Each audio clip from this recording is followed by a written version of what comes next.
संस्कृत छात्राणां संस्कृतानुरागिणां संस्कृत कर्मिणां च अहमस्मि बलदेवानंद सागरः। महान् हर्ष विषयोऽयं यत् साम्प्रतम् अशेष देशे संस्कृत सप्ताहः समायोज्यते। अवसरेऽस्मिन् देशे अनेकत्र नानाविधाः कार्यक्रमाः आयोज्यन्ते। संपूर्णोऽपि परिवेशः संस्कृतमयः। एवमेव परिवेशोऽयं सर्वदा भवेत्। सर्वेपि संस्कृत संभाषणं कुर्वन्तु, संस्कृतम् अवगच्छन्तु, संस्कृतं पठन्तु, सर्वेपि संस्कृत संभाषणं कुर्वन्तु इति अस्माकं समीहा। एतदर्थम् अयं संस्कृत सप्ताहः। अपि च श्वः अस्माकं 270तमः स्वाधीनता दिवसः, रक्षाबन्धनं च श्रावणी पर्व इति। एतत् उत्सवत्रयम् अभिलक्ष्य अहं भवद्भ्यः सर्वेभ्यः शुभकामनाः व्याहरामि। पूर्वं किञ्चित् अत्र उपस्थापयामि, स्वीयविचारान् स्वीयहार्दान् भावान् प्रकटयामि, अनन्तरम् एकां लघ्वीं कवितां श्रावयामि। तर्हि सर्वप्रथमं संस्कृतं किमर्थम् आवश्यकम् इति वयं चिन्तयामः। अपि च केन सरलप्रकारेण संस्कृतं शिक्षणीयं भवेत्, अस्माभिः शिक्षितव्यं वा इति विषयेपि वयं किञ्चित् विचारयामः। भवन्तः जानन्ति, संस्कृतविषये यदि कश्चन मां पृच्छति यत् किमर्थं संस्कृतम् आवश्यकम् अथवा साम्प्रतम् एकविंशे शताब्दे संस्कृतस्य नाम किम् उपयोगित्वं, तदा अहं तु इदमेव उत्तरामि यत् यथा जीवनार्थं जलं श्वसनं च आवश्यके स्तः, तद्वदेव अस्माकं भारतीयानां आहोस्वित् सनातन वैदिक धर्मावलंबिनां च कृते संस्कृतानुसरणं, संस्कृतांगीकरणं, संस्कृतावलंबनं च परमावश्यकम्। विषयस्मिन् नात्र मम कश्चन दुराग्रहः। अहं तु अनुभवाधारेण वदामि।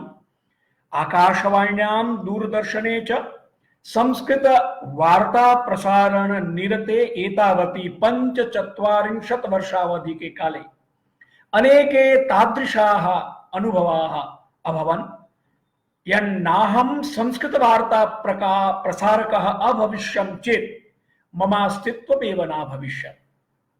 अस्माकं भारतीयानां सनातन वैदिक धर्मावलंबिनां च कृते संस्कृतानुसरणम् इति मया अत्र उपस्थापितम्।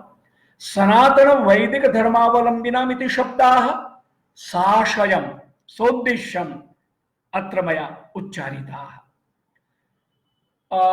कश्चन एवमपि प्रष्टुं शक्नोति यत् किं ये भारतीयाः न सन्ति वा वैदिक सनातन धर्मावलंबिनो नैव भवन्ति, किं ते जीवितुं वा श्वसितुं वा नैव शक्नुवन्ति? अवश्यं नात्र कश्चन संदेहः लेशोऽपि। परन्तु येन विधिना वयं भरतवंशिनः आर्यश्रेष्ठाः देवपूज्याः जगद्गुरु पदवी धारिणः च सन्तः संपूर्ण जगतः शुभाकांक्षिणः च भवन्तः सुदीर्घकाल पर्यन्तां विश्वजनीन यात्रां वा लोक लोकोत्तर यात्रां विहितवन्तः, तदेव वैशिष्ट्यम् अस्मदीयम्। अतएव अस्माकं भारतीयानां सनातन वैदिक धर्मावलंबिनां च कृते संस्कृतानुसरणं, संस्कृतांगीकरणं, संस्कृतावलंबनं च आवश्यकम्। इतोपि अनेकानि अपराणि कारणानि सन्ति यानि अस्मान् तथ्यमिदं दृढतया स्वीकर्तुं प्रेरयन्ति यत् संस्कृतं विना अस्माकम् इतरत् श्रेयः प्रेयः च अभिज्ञानं नैव अस्ति। नात्र केवलं संस्कृत महिम्नो गानम् अभिष्टं मम, अहं तु केवलं निजानुभवाधारेण विवच्मि।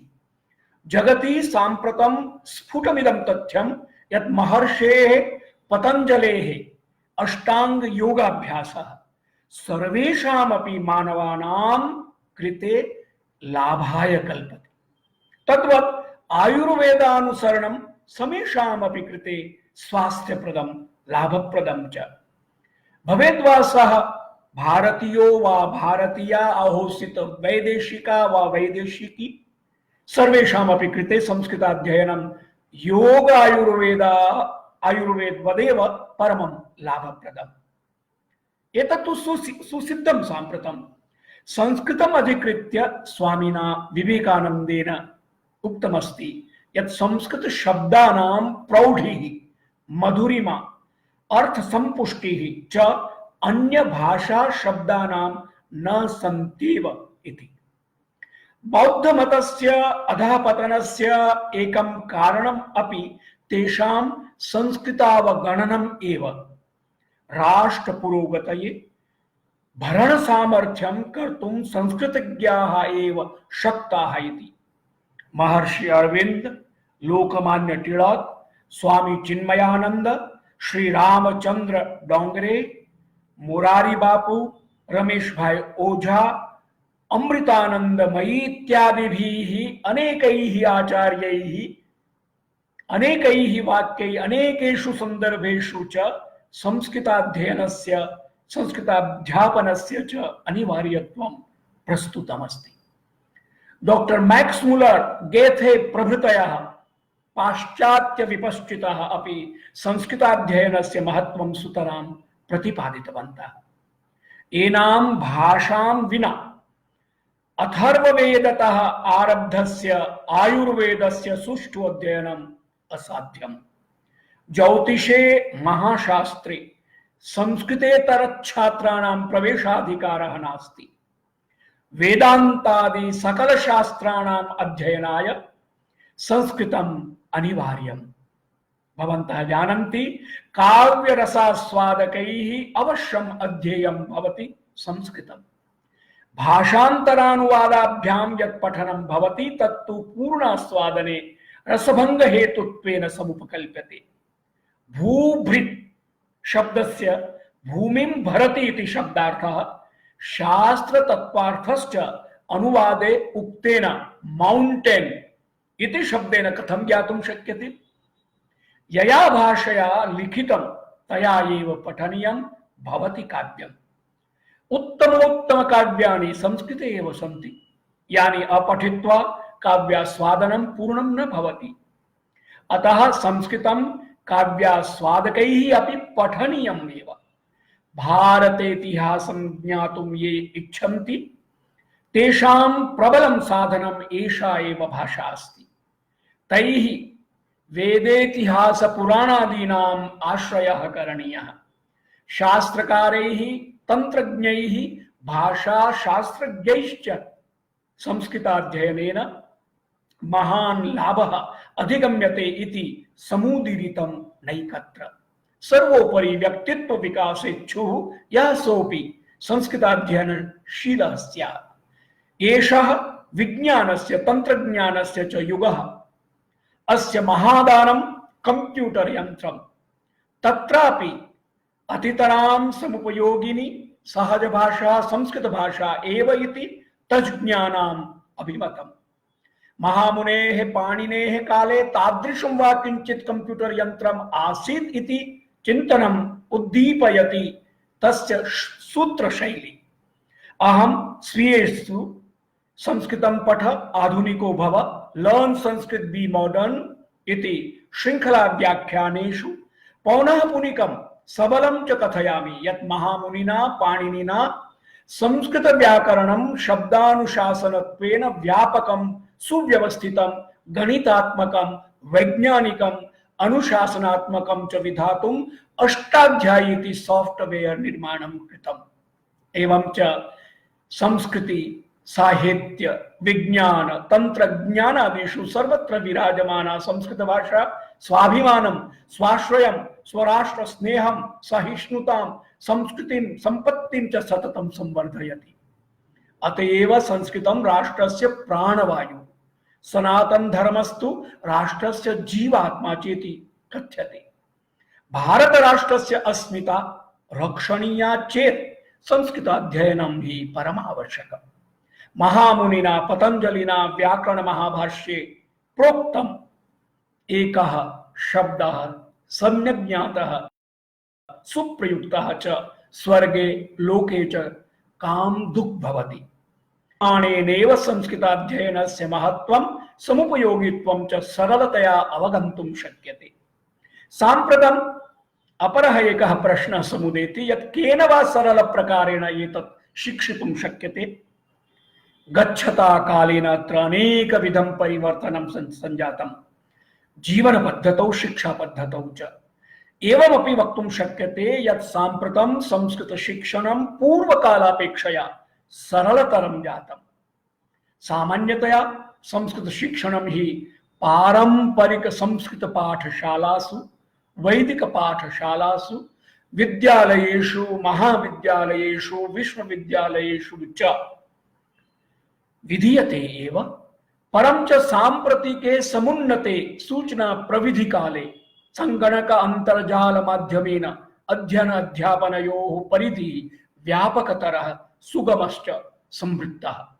वयं साम्प्रतम् अनेकविधैः विद्युदाणविकैः बहुआयामयुतैः इलेक्ट्रॉनिक इति संचारमाध्यमैः मल्टीमीडिया इति सामाजिक संचारमाध्यमैः सोशल मीडिया इति चापि संस्कृत शिक्षणं कर्तुं पारयामः।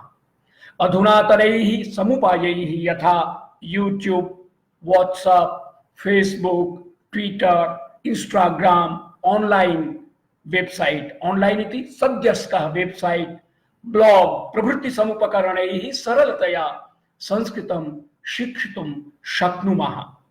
एतैः शब्दैः अहं केवलं संक्षेपेण अत्र भवतां समक्षम् एतत् समुपस्थापयितुं प्रयत्नम् अकरवम् यत् केन प्रकारेण आधुनिकैः सर्वैः जनैः ये संस्कृतं किञ्चित् जानन्ति वा विशिष्टं जानन्ति वा।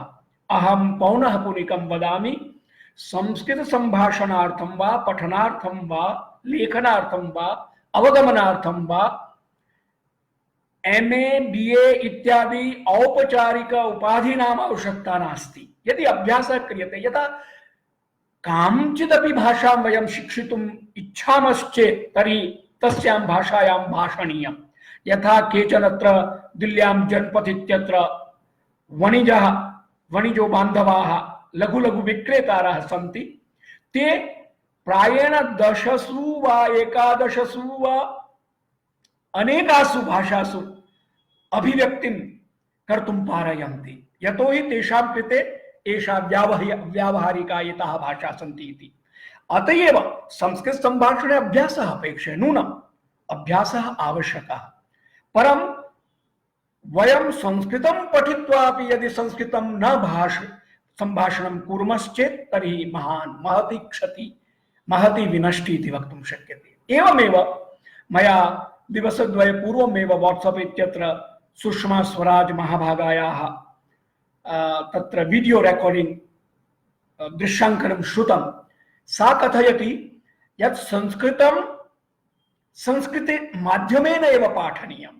यदि संस्कृत भाषां वयम् आंग्ल भाषा माध्यमेन, हिंदी भाषा माध्यमेन वा मातृभाषा माध्यमेन पाठयामश्चेत् तत् ये छात्राः वा ये शिक्षां स्वीकुर्वन्ति तेषां कृते कठिनं भवति। यदि गुरुः, अध्यापकः, शिक्षकः वा संस्कृत भाषया पाठयति चेत् सरलतया छात्राः अपि च ये पठन्ति ते पाठकाः सरलतया भाषितुम् अभिव्यञ्जयितुं समर्थाः भवन्ति इत्येव अहम् अत्र साग्रहं सबलम् उपस्थापयितुं विनम्रतया प्रयत्नं करोमि। यतोहि सौभाग्यात् ईश्वरानुग्रहेण पित्रोः सद्गुरोश्च आशीराशिभिः वयं संस्कृतं पठित्वा पुनः संस्कृत मीडिया इत्यत्र संस्कृत माध्यमेषु आकाशवाणी दूरदर्शने अपि च साम्प्रतमपि वयं डीडी व्यास चैनल माध्यमेन व्याख्यानानि ऑनलाइन प्रसारणं कुर्मः। साक्षात् प्रसारणम् अनन्तरं यूट्यूब इत्यत्र अस्माकं व्याख्यानानि स्थाप्यन्ते आरोप्यन्ते। अतएव संस्कृते व्यवहारः भवति चेत् तत्र ये आरंभिकाः प्राथमिकाः छात्राः संस्कृतानुरागिणः यदि तेषां कुत्रचित् स्खलनं भवति, त्रुटि भवति, न काचित् बाधा। मम कथनस्य अभिप्रायः यत् ते त्रुटिपूर्णां भाषां वदेयुः इति नैव, तेषां दोषाः भवन्तु एव इति नैव, आरंभे दोषाः भवन्ति, तत्तु स्वाभाविकं। यथा शिशुः मातृभाषायाः सम्भाषणेऽपि आरम्भे स्खलनानि करोति, तद्वदेव भाषणम् अस्माभिः करणीयं, संस्कृतभाषणं। तेन भावाभिव्यक्ति, विचाराभिव्यक्ति भवति, अनन्तरं सरलं भविष्यति, अभ्यासं भवति चेत् अनन्तरं सरलम्। अतएव साग्रहमहं कथयामि। साम्प्रतम् अस्माभिः संस्कृतसप्ताहः आयोज्यते। संस्कृतसम्भाषणस्य अनेके लाभाः इति भवद्भिः पठितं स्यात्। साम्प्रतं तस्य बहुप्रचारः सर्वत्र वर्तते। एवमेव संस्कृतचिन्तनं भवति चेत् तदपि साधु। चिन्तनेन सरलतया सम्भाषणं शक्यम्। इत्युक्त्वा साम्प्रतं स्वीयां लघ्वीं कवितामेकम् अत्र भवतां समक्षं, स्वीयां सरस्वतीं स्वीयां वाणीं पवित्रयितुं, यतो हि विद्वांसः सन्ति, कविधुरन्धराः सन्ति, तेषां कृते तु सरलं। नाहं कविः, अहं तु कवयामि वयामि यामि इति परिभाव्य केवलं कवयामि। अतएव आरम्भे एषा अस्ति कविता, किं भवेत् भारते संस्कृतं साम्प्रतम्। अहं विचारयामि यत् साम्प्रतं परिवेशः अनुकूलः, प्रशासनम् अनुकूलं, सर्वे जनाः अपि सन्नद्धा, सर्वत्र शेष जगति परिवेशः अपि तादृशः। अतएव संस्कृतमयः परिवेशः अस्ति चेत् भारतेपि संस्कृत परिवेशः सम्भाव्यते वा इति मम अत्र आकांक्षा। तदेव अत्र अहम् उपस्थापयामि। शृण्वन्तु। किं भवेत् भारते संस्कृतं साम्प्रतं, किं भवेत् भारते संस्कृतं साम्प्रतं, किं भवेत् भारते संस्कृतं साम्प्रतं, किं भवेत् भारते संस्कृतं साम्प्रतं। साम्प्रतं समुचितं, योग्यं, शोभनम् इति। अग्रे वेदवाणी विलासै परं लासितं, वेदवाणी विलासै परं लासितं, वाल्मीकि व्यास भाषादिभिः भावितं, वाल्मीकि व्यास भाषादिभिः भावितं, कालिदासादिभिः सूरिभिः सेवितं, कालिदासादिभिः सूरिभिः सेवितं, किं भवेत् भारते संस्कृतं साम्प्रतं, योगयागादिविज्ञानसन्तानितं, भाष्यकारैः सदा भूरिशो भाषितं, योगयागादिविज्ञानसन्तानितं, भाष्यकारैः सदा भूरिशो भाषितं, भक्तिदं ज्ञानदं भोगदं भाग्यदं, भक्तिदं ज्ञानदं भोगदं भाग्यदं, किं भवेत् भारते साम्प्रतं संस्कृतं। कीदृशमस्ति एतत्?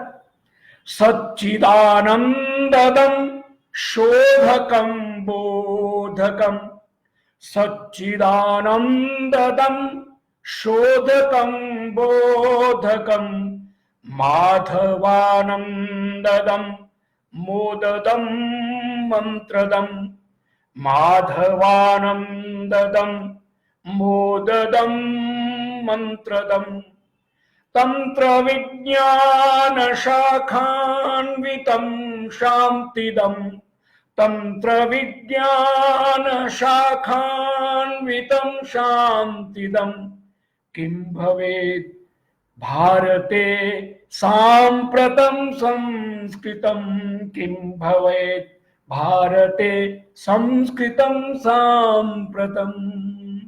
अपि च काव्यधाराधरै वर्षितं वर्धितं काव्यधाराधराः कवयः कविपुंगवाः काव्यधाराधरे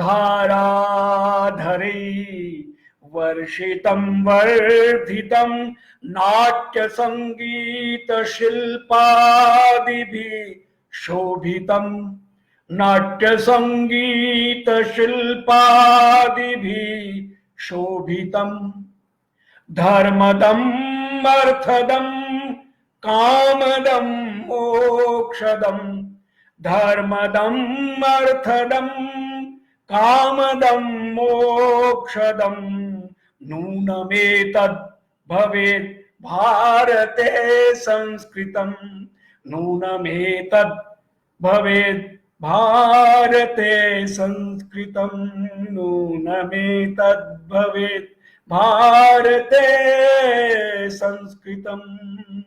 श्वः स्वाधीनता दिवसः अस्माकं 2सप्ततितमः स्वाधीनता दिवसः कालश्च 5 वा 6 निमेषात्मकः अवशिष्टः अतः अपरामेकां राष्ट्रियां कवितामत्र श्रावयामि देशभक्तिपरां। राष्ट्रमेतत् सदा वर्धतां मोदतां राष्ट्रमेतत् सदा वर्धतां मोदतां लोकतन्त्रं यदीयं ध्रुवं सुन्दरं लोकतन्त्रं यदीयं ध्रुवं सुन्दरं न्यायतन्त्रं सदा सर्वकल्याणदं न्यायतन्त्रं सदा सर्वकल्याणदम् प्रेमतन्त्रं समेषां च भद्रं करं प्रेमतन्त्रं समेषां च भद्रं करं राष्ट्रमेतत् सदा वर्धतां भारतं राष्ट्रमेतत् सदा वर्धतां भारतम्।